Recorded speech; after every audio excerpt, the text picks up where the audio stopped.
بسم اللہ الرحمن الرحیم۔ ایک شخص عمیر یا بلال نے رسول اللہ صلی اللہ علیہ وسلم سے پڑی ہوئی چیز کے بارے میں دریافت کیا۔ آپ نے فرمایا اس کی بندھن پہچان لے، یا فرمایا کہ اس کا برتن اور تھیلی کو پہچان لے، پھر 1 سال تک اس کی شناخت کا اعلان کراؤ، پھر اس کا مالک نہ ملے تو اس سے فائدہ اٹھاؤ، اور اگر اس کا مالک آ جائے تو اسے سونپ دو۔ اس نے پوچھا کہ اچھا گمشدہ اونٹ کے بارے میں کیا حکم ہے؟ آپ کو اس قدر غصہ آ گیا کہ رخسار مبارک سرخ ہو گئے، یا راوی نے یہ کہا کہ آپ کا چہرہ سرخ ہو گیا۔ یہ سن کر آپ صلی اللہ علیہ وسلم نے فرمایا، تجھے اونٹ سے کیا واسطہ؟ اس کے ساتھ خود اس کی مشق ہے اور اس کے پاؤں کے سم ہیں، وہ خود پانی پر پہنچے گا اور خود پی لے گا اور خود درخت پر چرے گا، لہذا اسے چھوڑ دو یہاں تک کہ اس کا مالک مل جائے۔ اس نے کہا کہ اچھا گمشدہ بکری کے بارے میں کیا ارشاد ہے؟ آپ نے فرمایا وہ تیری ہے یا تیرے بھائی کی، ورنہ بھیڑیے کی غذا ہے۔ صحیح بخاری حدیث نمبر 91۔ رسول اللہ صلی اللہ علیہ وسلم سے کچھ باتیں دریافت کی گئیں کہ آپ کو برا معلوم ہوا، اور جب اس قسم کے سوالات کی آپ صلی اللہ علیہ وسلم پر بہت زیادتی کی گئی تو آپ کو غصہ آ گیا۔ پھر آپ نے لوگوں سے فرمایا، اچھا اب مجھ سے جو چاہو پوچھو۔ تو ایک شخص نے دریافت کیا کہ میرا باپ کون ہے؟ آپ نے فرمایا تیرا باپ حذافہ ہے۔ پھر دوسرا آدمی کھڑا ہوا اور اس نے پوچھا کہ یا رسول اللہ میرا باپ کون ہے؟ آپ نے فرمایا کہ تیرا باپ سالم شیبہ کا آزاد کردہ غلام ہے۔ آخر حضرت عمر رضی اللہ تعالی عنہ نے آپ کے چہرہ مبارک کا حال دیکھا تو عرض کیا، یا رسول اللہ ہم ان باتوں کے دریافت کرنے سے جو آپ کو ناگوار ہوں اللہ تعالی سے توبہ کرتے ہیں۔ صحیح بخاری حدیث نمبر 92۔ ایک دن رسول اللہ صلی اللہ علیہ وسلم گھر سے نکلے تو عبداللہ بن حذافہ کھڑے ہو کر پوچھنے لگے کہ حضور میرا باپ کون ہے؟ آپ نے فرمایا حذافہ۔ پھر آپ نے بار بار فرمایا کہ مجھ سے پوچھو، تو حضرت عمر رضی اللہ عنہ نے دو زانو ہو کر عرض کیا کہ ہم اللہ کے رب ہونے پر، اسلام کے دین ہونے اور محمد صلی اللہ علیہ وسلم کے نبی ہونے پر راضی ہیں، اور یہ جملہ 3 مرتبہ دہرایا۔ پھر یہ سن کر رسول اللہ صلی اللہ علیہ وسلم خاموش ہو گئے۔ صحیح بخاری حدیث نمبر 93۔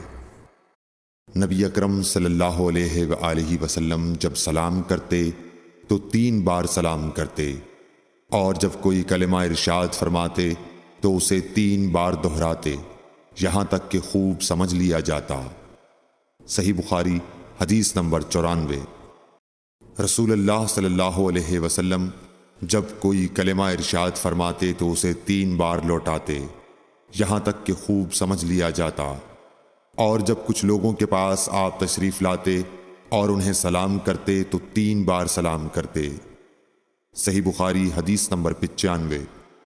عبداللہ بن عمر رضی اللہ عنہ کہتے ہیں کہ ایک سفر میں رسول اللہ صلی اللہ علیہ وسلم ہم سے پیچھے رہ گئے، پھر آپ ہمارے قریب پہنچے تو عصر کی نماز کا وقت ہو چکا تھا یا تنگ ہو گیا تھا، اور ہم وضو کر رہے تھے۔ ہم اپنے پیروں پر پانی کا ہاتھ پھیرنے لگے تو آپ نے بلند آواز سے فرمایا کہ آگ کے عذاب سے ان ایڑیوں کی جو خشک رہ جائیں خرابی ہے۔ یہ 2 مرتبہ فرمایا یا 3 مرتبہ؟ صحیح بخاری حدیث نمبر 96۔ رسول اللہ صلی اللہ علیہ وسلم نے فرمایا کہ 3 شخص ہیں جن کے لیے دگنا اجر ہے، ایک وہ جو اہل کتاب سے ہو اور اپنے نبی پر اور محمد صلی اللہ علیہ وسلم پر ایمان لائے، دوسرے وہ غلام جو اپنے آقا اور اللہ دونوں کا حق ادا کرے، اور تیسرے وہ آدمی جس کے پاس کوئی لونڈی ہو جس سے شباشی کرتا ہے، اور اس کو تربیت دے تو اچھی تربیت دے، تعلیم دے تو عمدہ دے، پھر اسے آزاد کر کے اس سے نکاح کر لے تو اس کے لیے دگنا اجر ہے۔ صحیح بخاری حدیث نمبر 97۔ نبی صلی اللہ علیہ وسلم ایک مرتبہ عید کے موقع پر مردوں کی صفوں میں سے نکلے اور آپ کے ساتھ بلال رضی اللہ تعالی عنہ تھے۔ آپ کو خیال ہوا عورتوں کو خطبہ اچھی طرح نہیں سنائی دیا، تو آپ نے انہیں علیحدہ نصیحت فرمائی اور صدقے کا حکم دیا۔ یہ واز سن کر کوئی عورت بالی اور کوئی عورت انگوٹھی ڈالنے لگی، اور بلال رضی اللہ تعالیٰ عنہ اپنے کپڑے کے دامن میں یہ چیزیں لینے لگے۔ صحیح بخاری حدیث نمبر 98۔ حضرت ابو ہریرہ رضی اللہ تعالیٰ عنہ نے عرض کیا، یا رسول اللہ، قیامت کے دن آپ کی شفاعت سے سب سے زیادہ سعادت کسے ملے گی؟